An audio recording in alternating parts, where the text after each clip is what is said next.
Assalamualaikum warahmatullahi wabarakatuh. Selamat siang.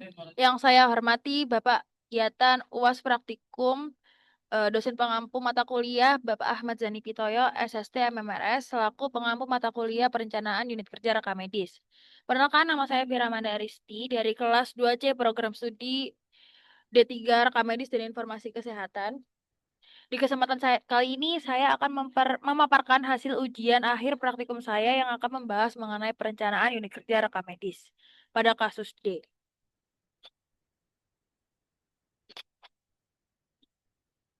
Untuk kasus D, uraian kasusnya yaitu seorang kepala unit rekam medis di Rumah Sakit Medika mengalami permasalahan akibat pengaduan rekam medis yang hilang dan tidak ditemukan di ruangan filing.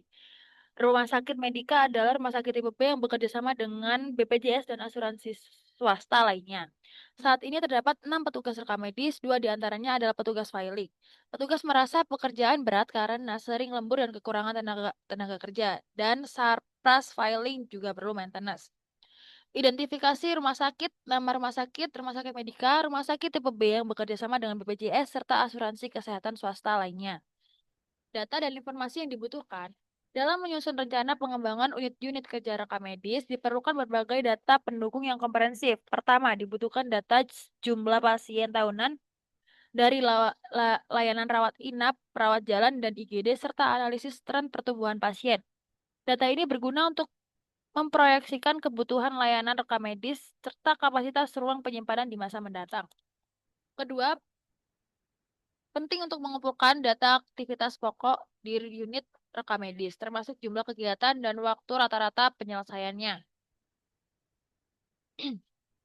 Selanjutnya, data sumber daya manusia juga sangat vital. Ini mencakup jumlah petugas rekam medis, kualifikasi pendidikan, pembagian tugas, serta terkait kehadiran, cuti, pelatihan, dan ketidakhadiran yang semua berpengaruh terhadap produktivitas kerja dan efektivitas waktu kerja.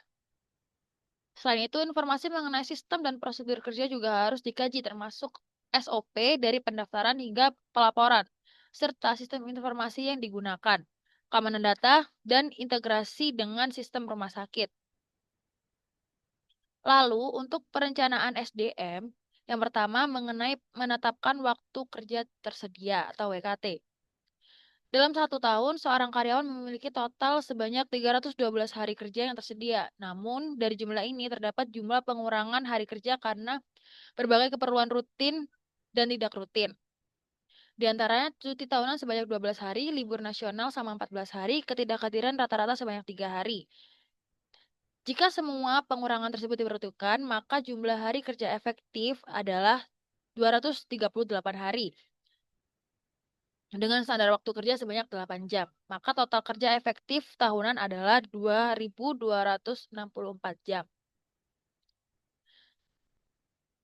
Dua kegiatan yang dimaksud adalah apel pagi dan IHT atau in-house training.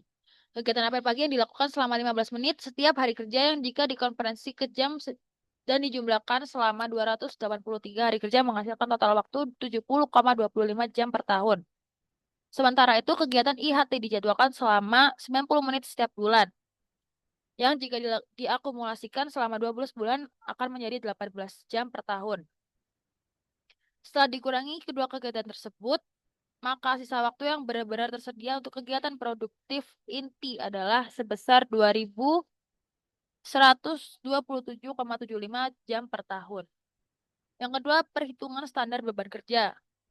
Pada tabel tersebut menunjukkan perhitungan standar beban kerja tahunan berdasarkan 8 aktivitas pokok yang dilakukan oleh seorang petugas. Setiap aktivitas dihitung berdasarkan frekuensi tahunan dan waktu rata-rata yang dibutuhkan untuk menyelesaikan aktivitas seperti memasukkan berkas kerak, memilah nomor rekam medis, dan mengambil berkas serta menentukan tracer menyumbang beban kerja terbesar. Secara keseluruhan, total waktu yang dibutuhkan untuk menyelesaikan seluruh aktivitas selama 1 tahun mencapai 784.530 menit. Data ini penting untuk menilai beban kerja aktual dan dapat digunakan sebagai dasar perencanaan jumlah tenaga kerja yang dibutuhkan agar beban kerja tetap proporsional. Yang ketiga, perhitungan kebutuhan SDM filing. Pada tabel tersebut menunjukkan hasil perhitungan kebutuhan sumber daya manusia untuk kegiatan filing Berdasarkan data, total waktu yang dibutuhkan untuk seluruh kegiatan filing dalam setahun adalah 127.665 menit.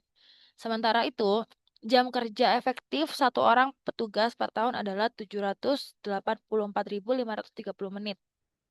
Dari perhitungan tersebut diperoleh bahwa idealnya dibutuhkan sekitar 6,15 orang untuk menyelesaikan beban kerja filing secara efektif. Namun, saat ini hanya tersedia 2 orang petugas filing, sehingga terjadi kekurangan tenaga kerja sebanyak 5 orang.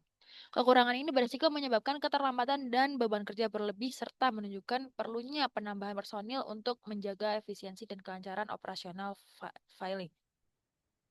Lalu ada perencanaan pengembangan sumber daya manusia. Terdapat beberapa hal. Yang pertama, rekrutmen 4 orang petugas filing, pelatihan rutin IHT, keterampilan pengarsipan dan SOP, rotasi tugas dari staf RM lainnya untuk beban kerja seimbang, evaluasi kinerja filing 6 bulan sekali. Lalu, kebutuhan panduan atau SOP. Yang pertama, SOP pengambilan dan penyimpanan berkas. Yang kedua, SPO tracer dan pelacakan berkas. Yang ketiga, SPO peminjaman internal dan eksternal. Yang keempat, prosedur penanganan berkas hilang. Dan yang terakhir, format monitoring kegiatan harian petugas filing. Lalu ada perencanaan sarana dan prasarana. Pada tabel tersebut menunjukkan perhitungan kebutuhan RA untuk menyimpan dokumen rekam medis selama periode 6 tahun berdasarkan jumlah pasien setiap tahunnya. Rata-rata jumlah pasien atau DRM yang dihasilkan setiap tahun adalah sebanyak 2.388. Dengan demikian, untuk periode 6 tahun diproyeksikan jumlah DRM yang akan disimpan sebanyak 14.328 dokumen rekam medis. Setiap dokumen memiliki ketebalan sekitar 3,5 mm. Sementara itu, RA dengan ukuran 2,4 meter yang terdiri dari 6 shaft memiliki kapasitas total untuk menyimpan dokumen sepanjang 50,15 meter.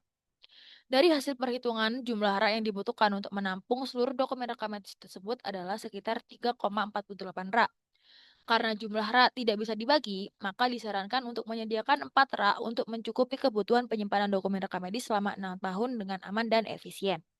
Lalu yang terakhir ada perencanaan anggaran dalam 1 tahun. Yang pertama, gaji karyawan gaji 5 pegawai tambahan, yaitu 3 juta rupiah dikali 12 kali 5 sama dengan 180 juta rupiah. Yang kedua, pelatihan dan IHT tahunan 2 juta rupiah. Pengadaan rak terbuka 4 unit 20 juta rupiah. Maintenance komputer dan rak lama 10 juta rupiah. Penyusunan dan cetak SPO 2 juta rupiah. Jadi total estimasi anggaran adalah 214 juta rupiah. Jadi sekian presentasi UAS praktikum mata kuliah PUKRM dari saya. Terima kasih. Wassalamualaikum warahmatullahi wabarakatuh.